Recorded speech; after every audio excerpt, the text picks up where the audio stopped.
안녕하십니까. 액션TV 조성철입니다. 좋아요, 구독 신청 꼭 부탁드립니다.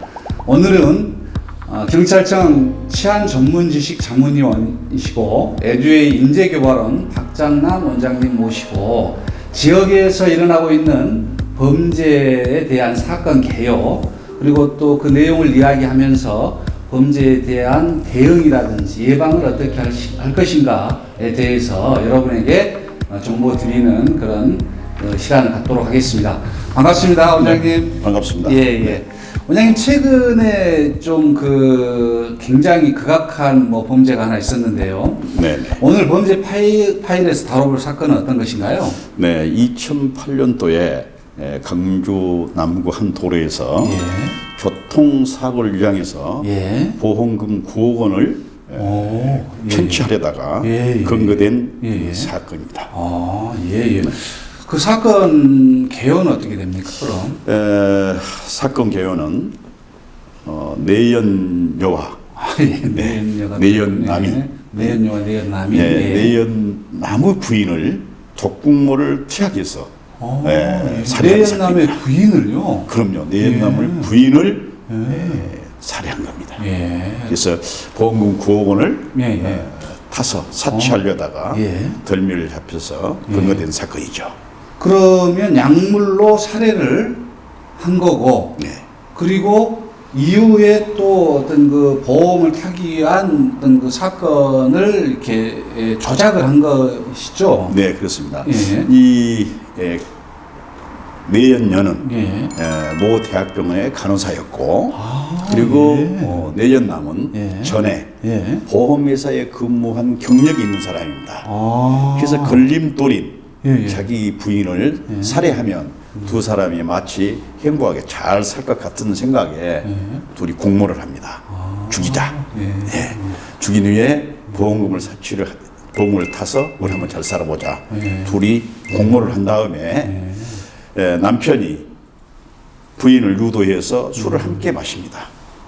술을 마신 다음에 잠에 든 자기 부인을 살해하기 위해서 내연녀인 간호사를 불러서 아티반을 주사하게 합니다. 그래서 그 잠이 든 그 간호사를 초충사에 한 농로 도로에서 태우고 가서 독극물로 팔등에 독극물을 투약을 하는데 그게 염화칼륨이라는 물질이었습니다. 그래서 이제 독극물 투여해서 살해를 하고 교통사고로 위장을 하고. 그렇습니다. 이제 싣고 올 것 아닙니까? 투여인 죽인 다음에 그 사체를 어떻게 버리기가 곤란하니까 교통사고로 위장하자고 쭉 쉽게 말하면 이미 시나리오를 작성한 다음에 그 자기 피해자가 거주하고 있는 남구에 있는 모 도로로, 모 아파트 옆에 있는 도로로 태우고 옵니다. 태우고 와서 사람들이 없는 틈에 자기 부인을 잠이 든 독극물을 투약해서 살해한 그 자기 부인을 도로에 머리를 내려 찍습니다. 찍은 다음에 교통사고를 유정해서 지나가는 사람에게 신고토록 함께 들어서, 그러니까 이걸 어떻게 해서 경찰에 첩보를 얻었냐면 피해자, 쉽게 말하면 내연 부인, 내연나무 부인 피해자와 가해자가 서로 안 것 같다는 첩보가 들어왔고, 그 남편이 전에는 돈이 없었는데 흥청망청 돈을 쓰고 있다는 첩보를 경찰에 입수한 거죠. 보험료를 그러면 탔네요. 그렇습니다. 일부 1억 원 최근에 지금 이 사건이 그러면은 이제 다시 재조명되면서 경찰에서 이 사건을 이미 이제 교통사고로 끝난 사건을 다시 재수사해서 지금 밝혀낸. 그렇죠. 이제 교통사고로 위장을 해서 지나간 사람에게 같이 부축해서 모 대학병원으로 후속 조치를 합니다. 부축을 받아서 지나간 사람에게. 그런데 이제 문제점은 뭐냐면 대학병원에 토요일이나 일요일 날 전문의들이 없고, 쉽게 말하면 이제 얼마 안 된 응급실에는 의사들이 있어서 그냥 그 교통사고다 그러면 그냥 대충 이렇게 훑어보고 예상 같은 거 있으면 교통사고로 인하고 사망지다 발부한 겁니다. 그런데 이 사건은 독극물 투약 주사근 때문에 쉽게 말하면 화장터에서 화장하지 못하고 발견될 것 같으니까 매장을 한 겁니다. 그래서 가해자와 피해자가 아는 것 같다는 그런 그 첩보에 의해서 이 사람이 두 사람의 통화 내력을 쉽게 내연남과 사망한 피해자의 남편인 내연남과 내연녀의 통화 내력을 조회를 해보니까 경찰에서 약 2,000여회의 둘이 통화 내력이 나옵니다. 그래서 이 사건은 뭔가가 있다라고 그 사건 현장에 가서 현장을 보니까 거기에서는 속력을 낼 수 없는 아파트의 쪽문이었습니다. 그래서 국가수의 감정을 해보니까 중요한 것은 여러분 간호사가 약물을 투여할 때 쉽게 말하면 펌핑을 하죠. 그렇죠, 그렇죠. 그걸 염화칼륨을 그러니까 담요에서 이 차량에 범인들의 차량에서 하얀 가루가 묻어 있는 물질이 있었습니다. 담요에. 그러니까 간호사가 쉽게 말하면 주사기에 약물을 투여할 때 공기를 빼기 위해서 공기가 들어가면 스쿼팅이라고 하는데 영어로 스쿼팅이라고 하는데 그게 공기를 빼지 않으면 혈관에 공기가 들어가면 혈액이 응고되기 때문에 반드시 스쿼팅을 합니다. 그래서 독극물을 스쿼팅하는 그 자기의 직업병이 있잖아요. 스쿼팅하는 직업병 때문에 스쿼팅을 딱 하니까 그 독극물이 담요에 묻은 겁니다. 거기에서 염화칼륨이라는 성분이 검출된 거죠. 그게 검출돼서 그걸 국가수에서 검출돼서 이 매장된 쉽게 말하면 묘를 파헤쳤죠, 경찰에서. 그런데 파헤치기가 쉬운 건 아니죠. 왜냐면 만약에 이게 독극물도 발견되지 않고 다시 부검을 해서 파헤치면 유가족들에게 어떤 것들을 이 살인사건은 쉽게 말하면 증거가 발견되지 않으면 기소를 붙일 수 없지 않습니까? 그래서 이걸 매장을 파서 매장된 것을 파가지고 보니까 여러분 이제 이런 우리나라 속담에 이런 말도 있죠. 여자가 한을 품으면 동기 썼다려다 오노에도 시가 신다. 그대로 사체에 독극물을 투여하고 아티반을 투여한 주사 침흔이 2개가 발견됩니다. 그래서 차량을 다시 국가수에 감정을 하니까 쉽게 말하면 차량의 앞 범퍼에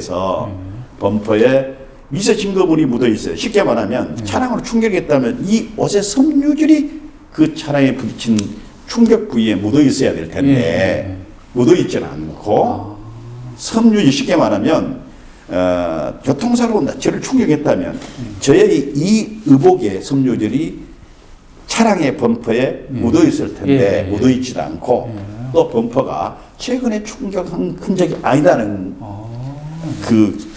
국가수의 그럼 여러 가지 이제 결과를 받아서 정황이나 증거나 이런 게 충분히 이제 입증이 된 상황이 됐겠네요. 그렇죠. 그리고 이제 해결이 된 것이고 증거자들을 완전히 확보한 것은 둘이 2,000여치 통화 내력과 독극물을 투여한 것과 검출이 됐어요. 그 염화칼륨이라는 물질이 어떤 물질이냐면 과다하게 하면 사망에 이를 수 있는 독극물도 되는데 사형 선고를 할 때 사형을 집행할 때 쉽게 말하면 투여하는 약물입니다. 약물인데 증거들을 확보를 한 거죠.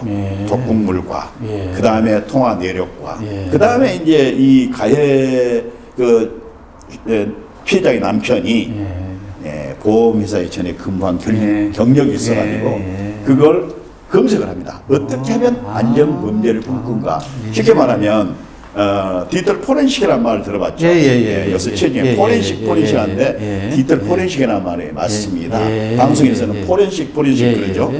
디지털 포렌식에 맞고 이걸 경찰에서 근거를 못했다면 참 정말 완전 범죄로 잘못하면 이게 그리고 피해자만 너무 억울한. 그렇죠. 정말 이건 뭐 보험 사기에 극악한 완전히 계획된 살인의 강력 범죄.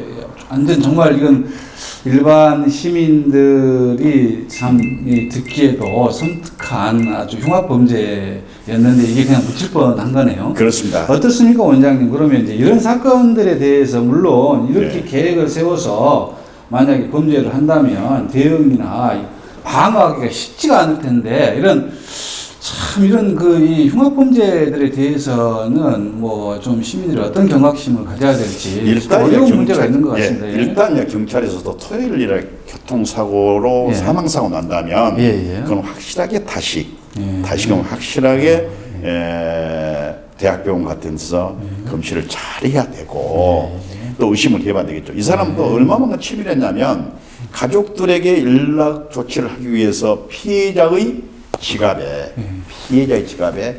타인의 명함을 여놓습니다. 그래서 타인에게 연락을 한 거죠. 연락 조치를. 그래서 그 전화를 받게끔 하고 이미 그 시나리오를 쌓아놓은 대로 하다가 1억 원은 수수를 하고 나머지 8억 원을 타내려다가 첩보위에서 덜미를 잡힌 거죠. 이런 외국의 사례를 하나 말씀드리면은 보험금뿐만이 아니라 모 간호사가 독일에 있는 간호사 남자 간호사가 독극물을 투약해서 100여 명을 죽인 사건도 있습니다. 뉴스에서 본 것 같기도 하고 아무튼 이게 이제 사전에 예방할 수 있는 것은 정말 참 어려운 문제인데 또 사건이 발생하고 나서는 경찰이나 유가족들이 좀 잘 대응해야 되는 문제도 있겠습니다. 물론이죠. 오늘 정말 좀 여러분들이 듣기에도 섬뜩한 이 범죄에 대한 내용을 말씀해 주셨는데요. 앞으로 계속해서 지역의 여러 범죄에 대한 사건 내용에 대해서 우리 원장님께서 쭉 이야기해 주시고 또 여러 가지 이제 범죄에 대한 예방이나 대응에 대한 정보를 여러분들에게 줄 수 있는 그런 유익한 시간 갖도록 노력하겠습니다. 오늘 감사합니다. 감사합니다. 계속해서 범죄 파일에서 모든 사건을 파헤쳐 보겠습니다. 감사합니다. 수고하셨습니다. 감사합니다.